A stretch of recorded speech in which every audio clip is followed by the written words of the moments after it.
Commercial Construction Coffee Talk fans. Thanks for chiming in. My name's David Corson. I'm your host. I'm also the publisher and editor of Commercial Construction and Renovation magazine. Hope everybody's having a great week. It's summertime and hot and humid in the South.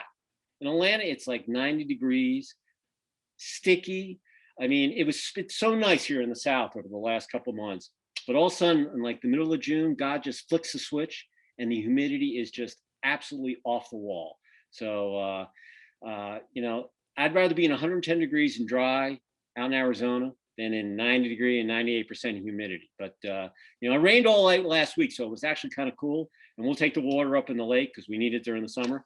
But man, it is hot and humid in the South, and hot in the ATL, So I was playing lacrosse last night, and I think I lost about 20 pounds in sweat, So I came home and drinking Gatorade, trying to rehydrate myself, and had one of the guys keel over and had to call the ambulance and heat exhaustion. And, it's definitely hot here, running around full equipment on, helmet and everything else. It was, I told everybody on Friday night, hey, make sure you hydrate, man, because it's going to be really freaking hot. We play at 5:30 and 7:15 on Sunday nights.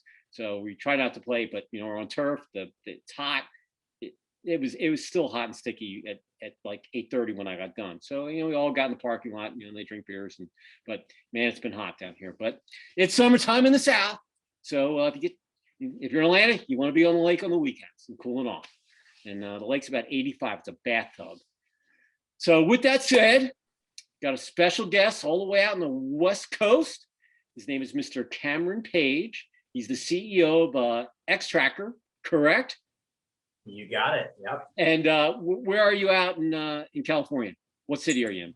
We are in the San Francisco Bay Area. We're in the East Bay in a town called Lafayette. Okay, East Bay. So he's out there on the West Coast. He's in technology land, and he basically has a technology platform that helps GC, subcontractors, et cetera, become more efficient. And technology has been the really big thing here, coming out, during the pandemic and coming out of the pandemic, becoming more efficient. And I just thought it was a good fit as we come out of and things are opening up, that technology has played such a crucial role. Whether you're a restaurant or a GC or, whatever, it's just been amazing, just like we're doing right here on Zoom. It's amazing that we can have these conversations. So I thought that it would be great to have Cameron on as a guest on Commercial Construction Coffee Talk. So with that said, Cameron, this is the way it works. You got to tell your saga, and you can't hide because we'll Google you and we'll find out all your secrets. So don't leave anything out. So the floor is yours. Tell us where you grew up, you got any brothers or sisters, where you went to school, how you got into construction, how you started your firm. So let it rip. The floor is yours. All right. Well, thank you. Yeah. Thanks for having me on. I'm glad you're doing this and sharing, thoughts around construction, around the industry. It's great. So yeah, you want for the full story, I guess. So I'm from Sacramento, California originally, which is in the middle of the valley. It is that dry heat that you just described. So I grew up with a lot of 107-degree days. Out in Sacramento. Obviously in the East Bay, you don't want to know what the weather is right now because it's not bad. But yeah, so I grew up in Sacramento. I always was interested in building things, from an early age. And when I was getting ready to go to school, I wanted to figure out how I could get into the building industry, how I could learn how to build things. I didn't know my family is not in construction, so didn't know exactly what that meant, but I found out that there's a construction management major where you can actually major in construction. And so I got accepted into Cal Poly San Luis Obispo, which is a great program for construction management. And at the time, it dawned on me that if I was going to go into construction management, I should probably have some hands-on construction experience. And so I actually went to, through an apprenticeship program, found a apprentice job at a local commercial framing company. And so I spent a couple summers working out in the trade, swinging a hammer on a framing crew, which is really the foundation of my construction industry experience. And honestly, probably the best experience I have to date. So I did that for a few summers. I worked for another GC and developer before I graduated. Studied at Cal Poly down in San Luis Obispo in their construction management program. And, it was a great school. Also built a great network. A lot of us graduate from that school, go to work either in Southern California, but a good majority of them go to work in the Bay Area. There's a lot of construction going on. And so built a great network there, and graduated in 2009, which was a awesome time to graduate in the construction industry. My entire, I did a victory lap, so I did 5 years at Cal Poly, and the entire time there, the industry was ramping up in 2005, 2006, 2007, and kids were getting crazy job offers right out of school, and it was really exciting. And right before I graduated, the market just totally turned. Yeah, and so luckily though, I think based on a lot of the experience that I'd done, working outside of school, I did get a job offer from a company called Devcon Construction, which is the largest design build general contractor in Northern California, and or in the Bay Area anyway. Do about $2 billion a year in revenue, and it was a little bit slow when I started there, but they just quickly expanded, as the market picked back up, and I was put on a lot of awesome construction projects. My first project was for a local high school performing arts center, but I finished that job. We did a lot of projects for Apple, for Google, did a lot of work on Stanford's campus, and even small projects. It's kind of cool about the companies. They do small tenant improvements all the way up to. So were you a project manager there? Is that what you were? Or? Yeah. I started as a field engineer, which most of the big GC firms is kind of where you start. But I quickly moved up to a project manager, so I was running large scale commercial construction projects. And so from there, obviously got to feel a lot of the challenges our industry has, both from the actual project level, project management, to client communication, all sorts of room for improvement in our industry. The biggest challenge I had as a project manager, managing these large scale construction projects, was really around financial collaboration. And specifically, what I noticed was that every company, whether it's the GC, the owner, or the subs, we all have our own internal financial software. So whether that's accounting software, project management software, when it comes to tracking dollars, it's always internal facing. Like, you don't want to show your client, what your costs are, where your profit is. And so as a result, we communicated costs outside of those systems. And in the construction industry, luckily, there's a standard process for that called the change order process. Oh, yeah. But the change order process happens through email, Excel spreadsheets, and if it's field directed extra work, it happens on carbon copy. They're called time and material tags out of the job site. And as a project manager, it was what kept me up at night was, have I been emailed change order requests from my subs that maybe I missed in my 500 emails a day? Did my superintendent sign time and material tags out on the job site that are still being processed as a change order request, and I don't know the cost exposure? And really what we would do, what every GC in the country does, is they email their subs and they say, hey, send me a log of all your change order requests that you sent to date, so that we know we're on the same page, so that what I'm forecasting internally is accurate. And that was a full-time job on big projects. One of my last jobs was a $70 million project, and we had 1,700 sub change orders.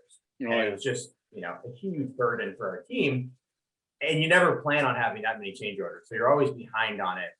And it was a challenge for us communicating those costs to our client and keeping them up to date. So, which is something our company prided itself on, was transparency and delivering projects on time and on budget. And so that's where the idea for Extracker was born, was out of that experience. And really what I felt the industry needed was a middleman to help track extra work. And so Extracker is a change order communication platform. It's the first of its kind, and it's really designed to fit in between sub and GC and owner, so that regardless of what ERP software you're using internally, you can be on the same page by using our software. So we offer tools where subs can just simply upload a copy of their change order request. It's tracked in a cloud-based log.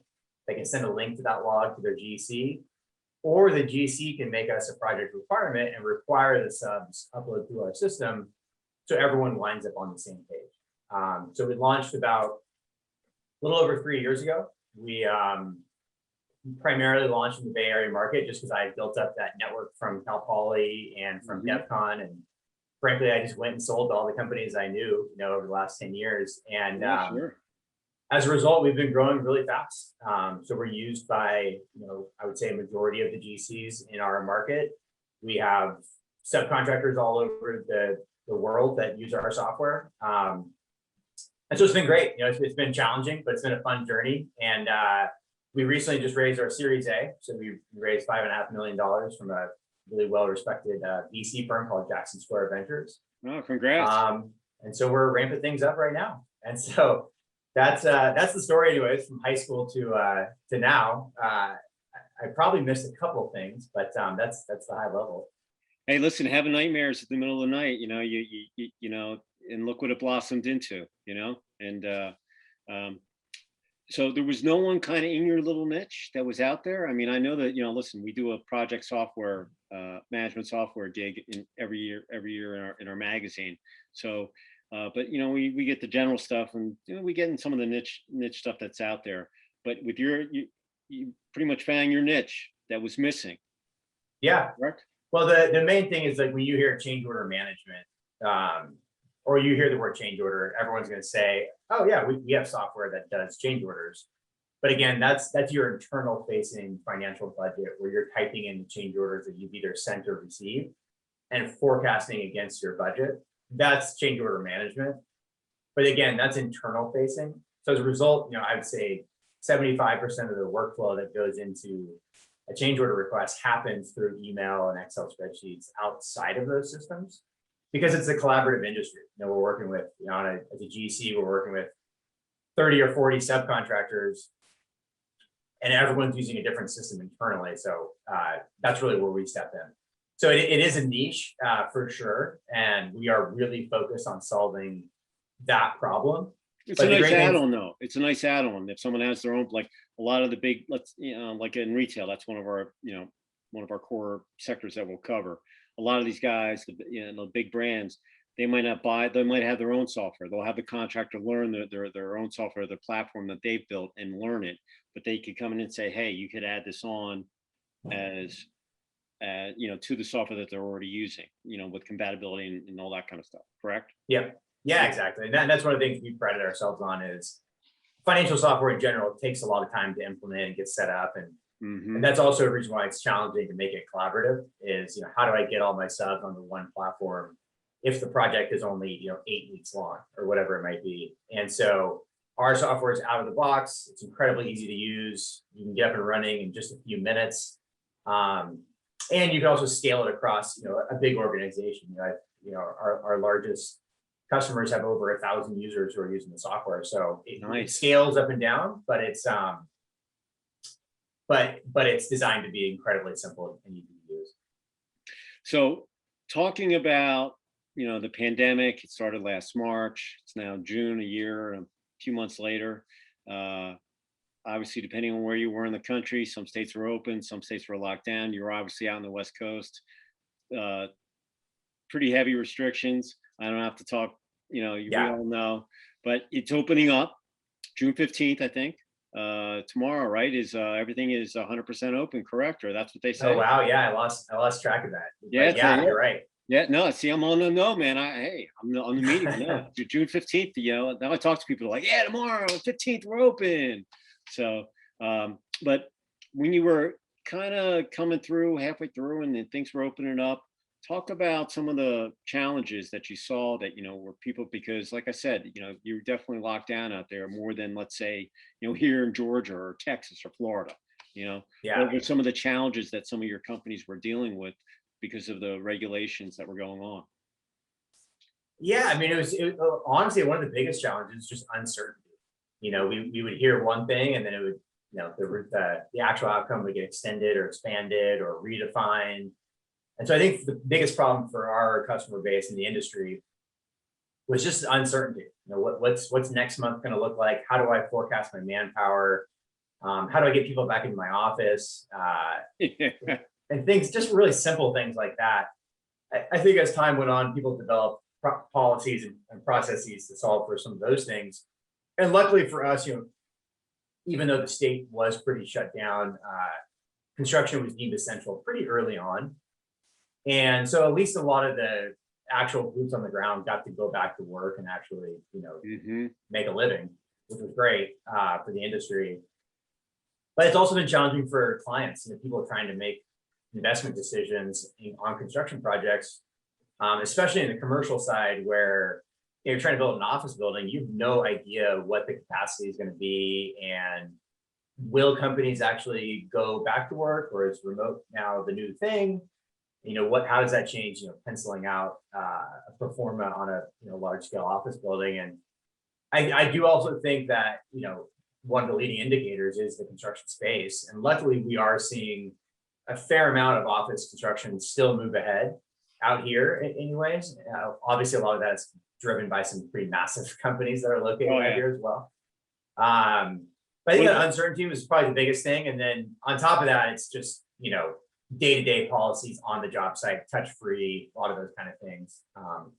What about building prices? Has that been a big, big change order thing? Because obviously you order something that was you're building, you ordered it 4 months ago, and now they get it. It's like, oh, it's down around 20%. Like, i.e. wood, a 2x4 that was $8 is now 20, depending on where you are in the country, plus tax. So I'm just renovating my basement. I'm putting my house on the market here later in the week, and I did a lot of the work with the contractor, but he asked me, he goes, hey, you did your deck? I said, yeah, I did it last March. He goes, oh my God, you're lucky, because if you did it now, it'd be twice as much. I said, I know. Yeah.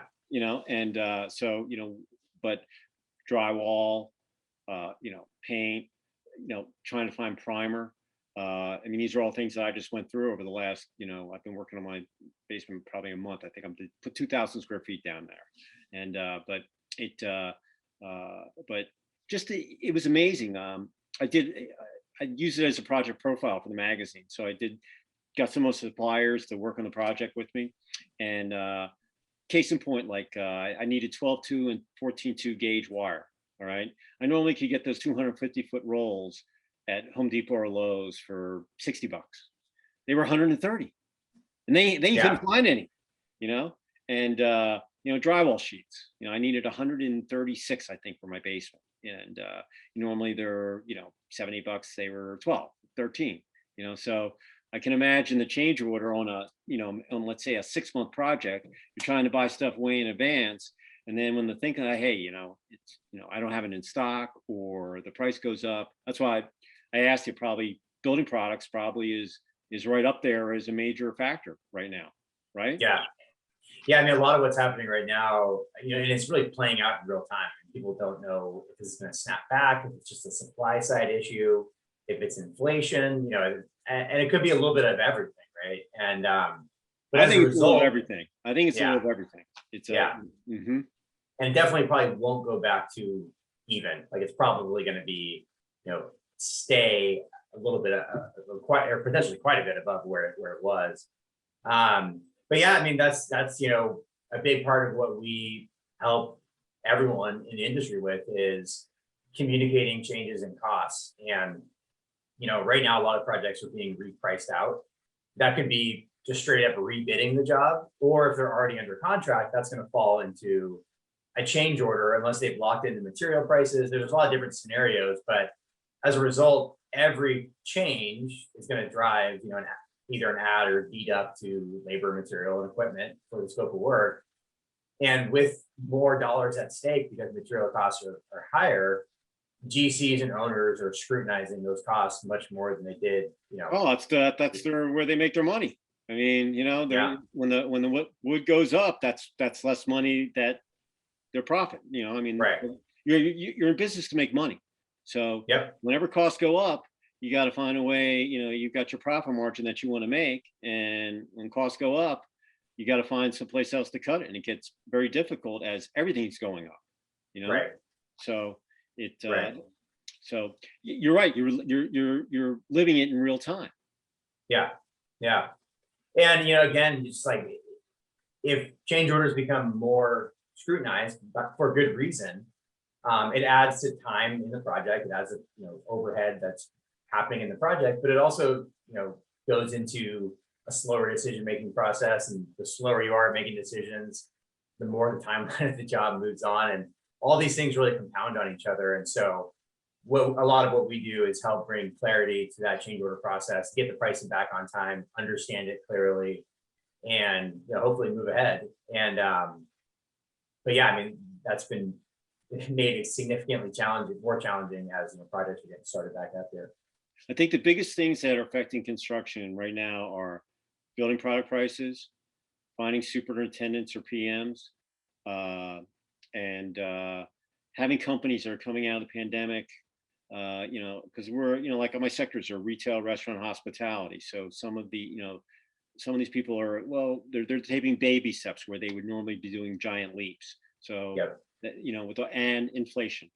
And so it's kind of a mixed bag of tricks that, are grinding. And if you're a general contractor, it's kind of, it probably keeps some of those guys up at night, just like you did when you were starting your company. So, Oh yeah. Yeah. I'm a registered federal contractor, so I go out and bid on stuff. So, I've seen it all go up. It's besides doing the magazine, my wife and I, we own a contract company, and so we go through the bids, and we're like, damn, stuff is getting expensive. Then we just did the basement. I'm like, oh my God, this stuff's outrageous. Gang boxes were like 28 cents. They're 75 cents. They're pieces of plastic, Yeah. Yeah. No, little things. I think I needed 50 down there for the receptacle, but still, it's like one of those things. I'm like, I thought they were 25 cents. What's that? So Yeah. it's crazy. Well, this sounds really cool. So if you're a brand out there, you've got a platform or a contractor or a small business guy, and you wanted to get in touch with you, Cameron, how would someone reach out to you to get a demo for your software? Or how would they do that? Yeah, easiest way is just email me. My email is cpage, CPAGE @extracker.com. And I'm monitoring my email, so feel free to reach out. We'd love to. I've connected with one of our sales team members and give you guys a demo, show you what it's all about. And the big thing, we always ask is just, let's compare it to the process you're doing currently and see if it can fit into your workflow. It's so funny you said change orders, Excel files. That's what everybody thinks, Yeah. But it is. Here you got a nice little plug-in, boom, boom, make it easy. So, Yep. if you're sick of the Excel files and you got to, set, like you said, one project at 1,700 change orders, you want to make it simple, give them a call. You got nothing to lose. Maybe you'll gain some time. Your time's worth something. So That's absolutely right. It's one of those things. Last thing, if you're going to leave our audience at Commercial Construction Coffee Talk with one positive thought or phrase or word, what would it be coming out into the pandemic as we open up? Yeah, it's a good question. I think one of the things we talk about a lot internally with, really our whole company is just empathy. Having empathy for our customer, for the industry, for, the businesses that are going through, a lot of them gone through hell in the last year and a half. And a lot, for my sales team, especially when I tell them empathy, it's like, hey, these guys have gone through a lot. So, be careful hounding them, for sales and demos and things like that. And that's where empathy comes in, because, we really are trying to add value and help them, improve their bottom line, reduce risk, improve efficiency and stuff like that. But they're getting hit up from every angle to do the same thing. And so if you have that empathy with the customer, what we're trying to do is build relationships and really add value where we can and when it's the right time too. So I think, if you have to pick one word, that's why I'd say empathy. But I think everyone in our country should have a lot of empathy right now too. I think it can go a long way with everything that's going on in the last couple of years. So that's, if I had to pick one, I guess that's where I'd go. Hey, I like empathy. I'm bullish on the, I'm bullish on the economy, coming back, inflation, hopefully we'll get it under control, but I like the empathy because, like you say, you came out of school, you came in during the crash, but the big difference between the crash and this was, yeah, people got laid off, but the country was still open, and things were still kind of alive. When this happened back in March, Tom Hanks got the bug and everything shut down. And then no one knew what the heck. March Madness was canceled, and hey, I'm a D alum. I played lacrosse. We were supposed to play Ohio State that weekend, for revenge, and that game got canceled, and then everything got canceled, and then no one knew what to do. And depending on what state you're in, it was harder to do day to day. I work out of my house, so I was used to it. Didn't bother me one bit, but other people that have never worked out of the house had to learn, new technologies and, what's it going to, and that was the biggest thing I think I learned, that whether you're an architect, engineer, contractor, vendor, brand, that everybody was worried that, oh my God, we're going to let our people work out of their homes and we're going to become less productive. But I found out that a lot of people found out that, hey, they were actually more productive. They didn't have to sit through rush hour traffic. They didn't have to burn gas. They were happier at home. Some people can't work at home. They have to be in that office structure. But a lot of firms have realized that, hey, you know what? Maybe I don't need all this real estate, or maybe I'll keep it, but I'm going to let my people come in, maybe once a week, whatever. We want to keep our corporate culture. But the biggest thing was that they actually found that they could trust their employees to get things done. And they didn't have all the gossip at the water cooler. Maybe you might not have it in your office, but in big corporate, it is, wasted time. And here that, it's, I'm here with my 5 dogs. When my kid was younger, I could see him go out to work, so, and I had the office space before, but now I'm virtual. But so I could see it from both sides. But that was the biggest thing that people were worried about, are we going to get things done? And they actually did. And technology was one of the biggest things of it. And one of my project management firms I did, he was on my podcast, right in the beginning when I started. Anyway, he goes, construction's like, the tip of your finger. Then after that, it's, maintenance and all that kind of stuff. So it's a very, very, very small part. But technology, he was saying, this morning I was in Saudi Arabia, I was in England, I was in Europe, I was down in, South America, back to Canada, and I did 2 site visits in the USA. Pre-COVID, you would have gone on a plane that would have taken 2 weeks. He did all that in a day. So now a lot of firms have realized that, hey, you know what, we can get a lot done. You're still going to have to do stuff in person. You're still going to have to go out and do site visits, but I think that, Zoom and technology or WebEx, whatever people are using, that I think that it's here to stay. How much is hard to say. You still have to do stuff face to face.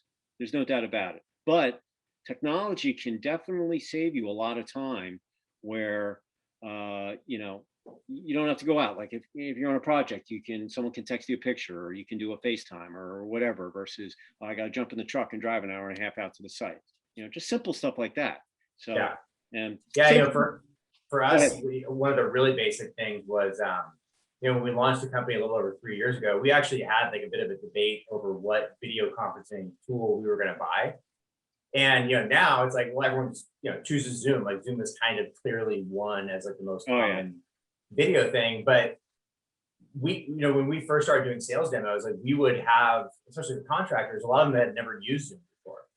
And so just the simple thing of like that conversion rate of like, can they actually connect to the conference call in order to have the demo?